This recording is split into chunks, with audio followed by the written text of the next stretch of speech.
find out what my mysterious uncle is all about.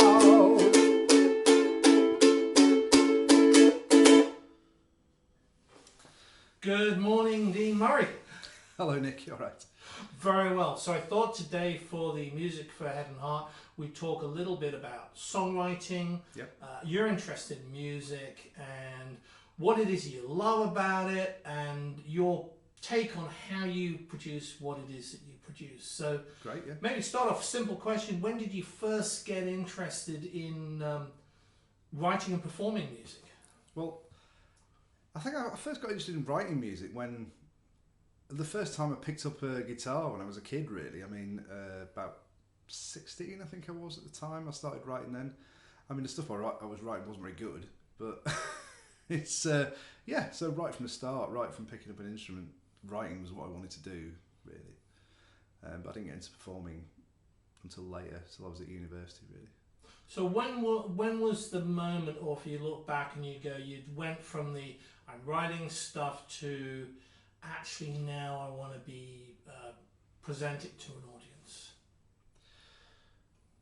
Well, it took ages and ages for me to become any good at songwriting. I think I didn't really write a song I liked till I was about 25, 26, something like that. So it's quite a long time of songwriting before the songs were any good, really. Obviously, you kind of think some of them are good along the way, and then you kind of realise that, yeah, that's not that good, is it, really? So yeah, it was probably in my mid to late 20s I started performing stuff regularly. I didn't really perform much before that. Just occasionally at uni, but yeah, not very much, really. And when you're writing, and we've discussed this outside of this interview, we've talked about like the critical voice, which on the one hand Yes. is quite helpful, and on the other hand can be less so. Yeah. Well, there was I was telling you about this earlier, there's a Portuguese director I once worked with, a theatre director called João Garcia Miguel, who is a great bloke, and he said, he talked about, there's the bird that does and the bird that watches, and the bird that does is you doing your thing on stage, obviously, and the bird that watches is your sort of critical voice, which you need to train as a performer. So you need it to be accurate, for one thing. You also need it to be not too negative.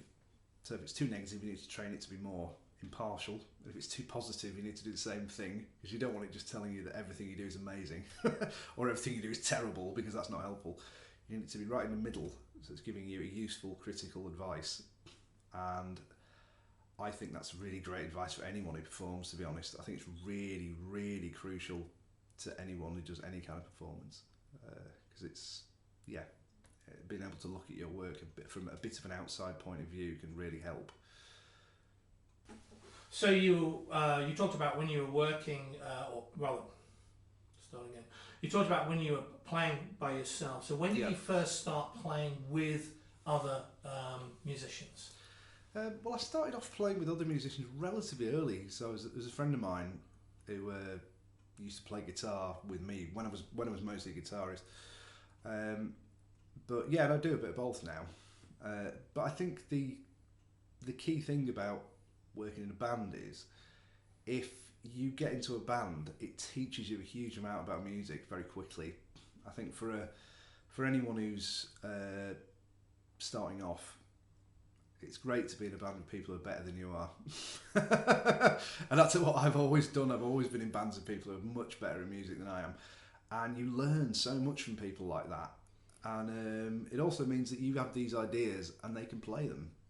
So it doesn't limit you sort of creatively either.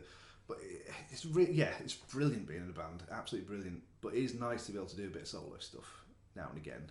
I know some people do mostly solo, but I really like the sort of camaraderie of being in a band, and like working as a team and throwing ideas around together. I really enjoy that, and I think it brings out things in my work that wouldn't come out otherwise. So what's the bit? I mean, that kind of answers a little bit of this question. I was going to say, what's the biggest plus from being with a band versus the biggest negative, and what's the biggest plus from being solo versus the biggest negative? Well, like I say, being solo, you don't get to share your ideas in the same way. It's a different creative process, which is a lot more, well, I don't know, it can feel a bit like isolated and a bit like kind of, you're not getting any new input, which I think is quite important with songwriting. Having other people's inputs helps to spark off more interesting ideas for you. Being in a band, I suppose, most of the considerations are purely practical, so like getting everyone together and the fact that the money doesn't go as far, you know, all that kind of stuff. Just practical things, really, because I love being in the band. But I do think that if I could give one piece of advice to someone who wanted to be in a band, I'd say always go for people that you really get on with. You've got to get on with people. You've got to have a really good relationship with them, regardless of the music. I mean, obviously you want to pick people you want to play with, but at the same time, the personnel in the band is so important. If there's any friction or they don't gel together, it will never be as creative experience as it could have been, in my view. And it's those kind of things that, because being in the band is quite intense. It can be a very intense experience. You spend a lot of time with those people. You go through a lot of tough gigs that are not very good. You have a lot of tough journeys, very tired. You need to be with people who you're going to be with them in that worst possible scenario, and it still be nice. It'd still be all right. So yeah, I'd say that was really important. So we talked about sort of like playing to different audiences. So here's a question: what's the most or an example of a most memorable situation of playing, and what's one which is like strangest, either reaction or audience situation? Well, I think probably the most memorable and best gig that we've done is that we were very lucky to play at WOMAD. And it just so happened that the place we were playing at is like the bar for WOMAD. So the festival all shuts quite early because it's just that kind of festival. But the bar stays open. So you've got this festival with thousands of people, and we were the only thing that was on. So everybody had come to it. And it was just... I've never played for such a big audience, and it was like it's just a sea of people you couldn't see the edge of, which is amazing. I'm told that Prince Harry was in the audience.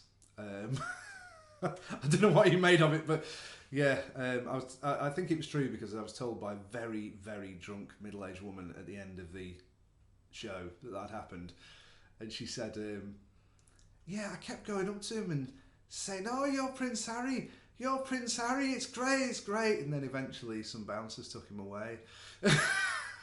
Oh, yeah, that's probably a true story, isn't it? It sounds like what would happen. In terms of weird things, we've played some pretty odd venues. We've played at the Oxford Natural History Museum, which is amazing, in front of a big life-size model of a Tyrannosaurus's head, which is quite good. Although whoever sculpted it hadn't looked at it from the front, because if you looked at it from the front where we were, the eyes weren't straight, so they were like, it was a bit sort of cross-eyed, which was quite funny. And yeah, I mean, I quite like to do a bit of audience interaction on the stage, but sometimes that doesn't go very well. We played a gig at a festival called Rough Beats, and there was a woman called Tracy in the audience, and you know, I think some substances had been involved in her day somewhere, and she got on stage with me, and this wasn't invited to get on stage, just got on stage with me and started to like wrestle me, and I was in the middle of singing a song, so I thought, well, I'll carry on singing the song and see what happens. And she wrestled me to the ground and basically had me pinned to the ground and was trying to kiss me, and it was just like, oh dear, why is nobody stopping this? It was funny. I mean, she was alright really, but she's very carried away. And eventually security at the festival finally got round to like doing something about it. They just sort of said, you've got to get off the stage now, from a mic at the back.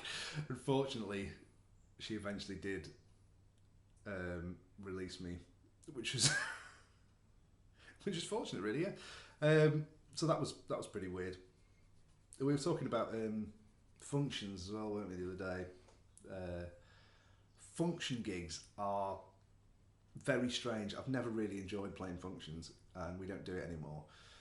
But we did play a function with Biscuithead, and I think it was a wedding. Yeah, it was a wedding, and you get to the end of the wedding, and because in wedding audiences they're just people who are there for the wedding, they're not there for a gig.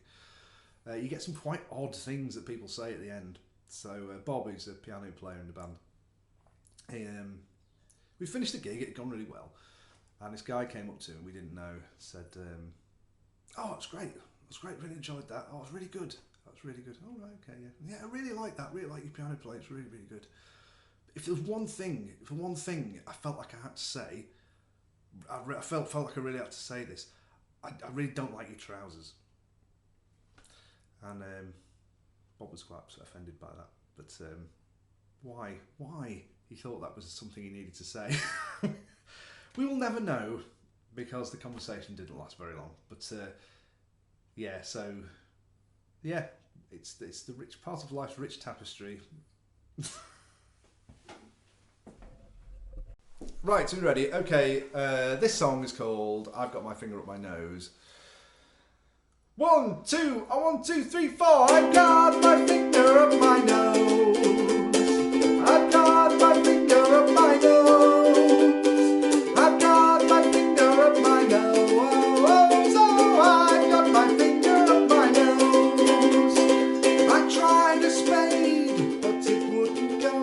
I tried a dishwasher, but it wouldn't go. I tried a pineapple and I tried a crossbow. Now I've got my finger up my nose. All together now, I've got my finger up my nose, up my nose. I've got my finger up my nose, up my nose. I've got my finger up my nose. Oh, I've got my finger up my nose. I tried a forklift truck, but it wouldn't go. I tried a dog's hand, but it wouldn't go. I tried roast beef and a flamingo. Now I've got my finger up my nose. All together now, I've got my finger up my nose, up my nose. I've got my finger up my nose, up my nose. I've got my finger up my nose. Oh, I've got my finger up my nose. I tried a cricket bat, but it wouldn't go. I tried a bag of crisps, but it wouldn't go. I tried a postman and a potato. Now I've got my finger up my nose. One more time. I've got my finger up my nose, up my nose. I've got my finger up my nose, up my nose. I've got my finger up my nose. I've got my finger up my nose.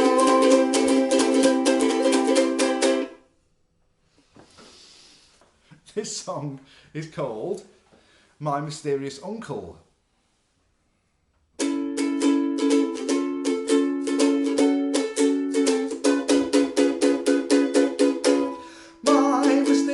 Uncle, he's so mysterious that no one in our family knows his name, but he remembers my birthday. Nobody knows who he's related to, but nevertheless there he is at family occasions. Is he a ghost? Did we get him in the post?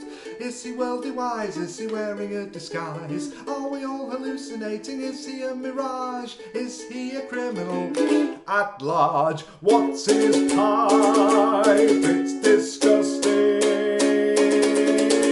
My mysterious uncle, did he wander in off the street and sit down to Christmas dinner one year without anybody noticing? I'm starting to wonder if that's even a real moustache.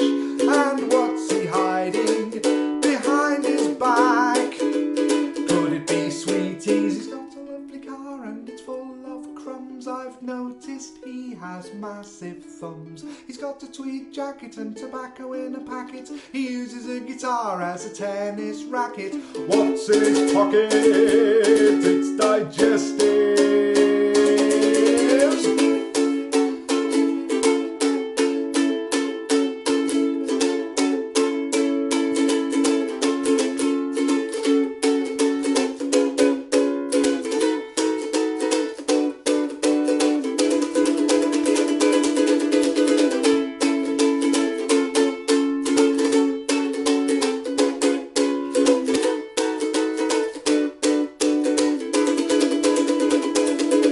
Inside his top hat there is a cat. Inside the cat is a cricket bat. Inside the bat is a man called Matt who is a window cleaner. My mysterious uncle, maybe he's a detective sent to investigate our family for a massive fraud. My mysterious uncle, he never speaks, just looks from side to side mysteriously. Well, that's alright by me. I hope I never find out what my mysterious uncle is all about.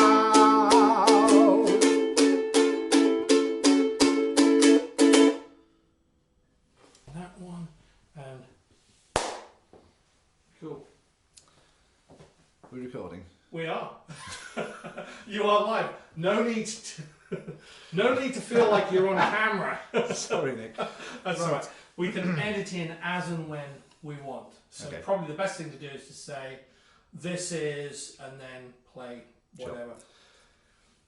This is a song called I've Got My Finger Up My Nose. 1, 2, 1, 2, 3, 4. I got. Helps if I start. Let's do another take. Let's start again. David Attenborough, David Attenborough, David Attenborough, David Attenborough. From mighty elephant to tiny ant, and also in the kingdom of the plants, he shows us all his expertise, often up. No, sorry. Okay. Oh. Attenborough, David Attenborough, David Attenborough, David Attenborough, David Attenborough, David Attenborough. From mighty elephant to tiny ant. Oh, I sung the second verse twice. Oh, sorry. My concentration.